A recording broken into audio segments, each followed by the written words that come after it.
कभी सोचा है कि नेकी का एक छोटा सा मामूली सा अमल कितना बड़ा असर डाल सकता है? आज हम एक ऐसे ही दिलचस्प वाक़े की बात करेंगे, ज़ुहैर इब्री शामी का वाक़या। ये एक ऐसा तजुर्बा है जो काज़मैन की मुक़द्दस ज़मीन पर पेश आया और इसने ईमान और खिदमत के मायने को एक बिल्कुल नई शक्ल दे दी। तो इस वाक़े की सबसे खूबसूरत बात यह है कि इसकी शुरुआत खुद ज़ुहैर इब्न शामी की ज़बानी होती है। चलिए सीधा चलते हैं उनके साथ मुक़द्दस शहर काज़मैन के उस मंज़र में। तसव्वुर कीजिए, एक पार्क है जो हज़रत इमाम मूसा काज़िम और इमाम जवाद के रोज़ा मुबारक के बिल्कुल करीब वाक़ है। एक ऐसी जगह जहां हर तरफ एक अजीब सा सुकून और रूहानियत का एहसास होता है। तो इसी पुरसुकून माहौल में ज़ुहैर की नज़र अचानक एक बुजुर्ग ज़ायर पर पड़ती है। उन्हें देखकर साफ लग रहा था कि वो बहुत तकलीफ में हैं। चेहरे से परेशानी बिल्कुल ज़ाहिर थी। अब जब ज़ुहैर ने उनसे हाल पूछा तो उन बुजुर्ग ने एक बहुत ही अजीब बात बताई। उन्होंने कहा कि सालों पहले उनके हाथ में खजूर का एक कांटा चुभ गया था और ये कोई आम जख्म नहीं था। ये हर साल उसी मौसम में फिर से हरा हो जाता था और इससे खून बहने लगता था। उन बुजुर्ग की ये हालत और बेबसी देखकर ज़ुहैर से रहा नहीं गया। उन्होंने फ़ौरन फैसला किया कि इनकी मदद करनी है। बस बिना एक लम्हा ज़ाया किए उन्हें हॉस्पिटल ले जाने की पेशकश कर दी। यही था खिदमत का वो पहला कदम। और ये सिर्फ बात ही नहीं थी, ज़ुहैर ने फ़ौरन अमल किया। एक टैक्सी बुलाई, उन्हें अल जमहूरिया हॉस्पिटल ले गए और वहां उनके इलाज के दौरान बाहर सब्र के साथ इंतजार करते रहे जब तक कि डॉक्टर्स ने आखिरकार वो कांटा निकाल नहीं दिया। अब सोचिए, कांटा तो निकल गया लेकिन खिदमत अभी बाकी थी। खून इतना बह चुका था कि वो बुजुर्ग ज़ायर बहुत ज्यादा कमजोर हो गए थे। उनमें उठने की भी ताकत नहीं थी।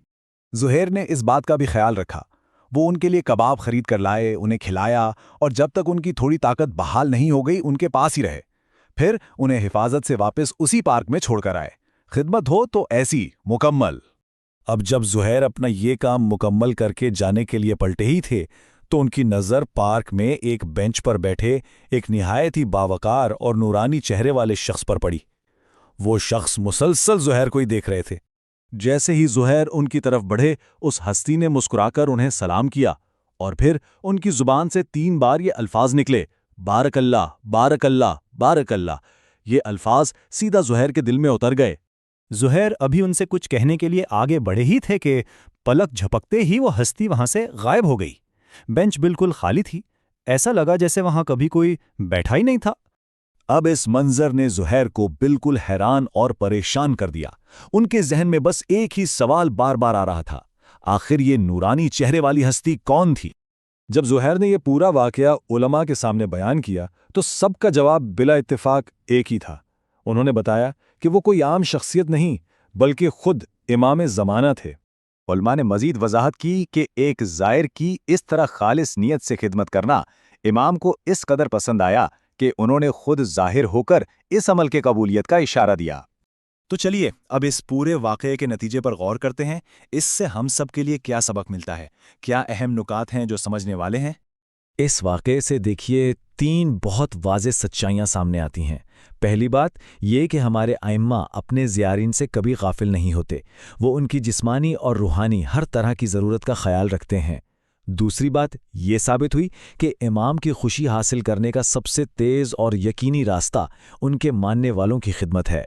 और तीसरा और शायद सबसे अहम सबक ये कि ज़ियारत के आदाब में से एक बेहतरीन अदब अपने साथी ज़ियारीन की मदद करना है। तो ये वाक़या हम सबको एक गहरी सोच में डाल जाता है। रोज़मर्रा की ज़िंदगी में हम कितने ही ऐसे मौक़ों को नज़रअंदाज कर देते हैं जहां किसी की थोड़ी सी मदद की जा सकती है। कौन जानता है कि खिदमत का कौन सा छोटा सा अमल हमारे लिए गैब से कितनी बड़ी नेमतों के दरवाजे खोल सकता है। अगर आपको इमाम से रिलेटेड वाक़ियत पसंद है तो सब्सक्राइब ज़रूर करें।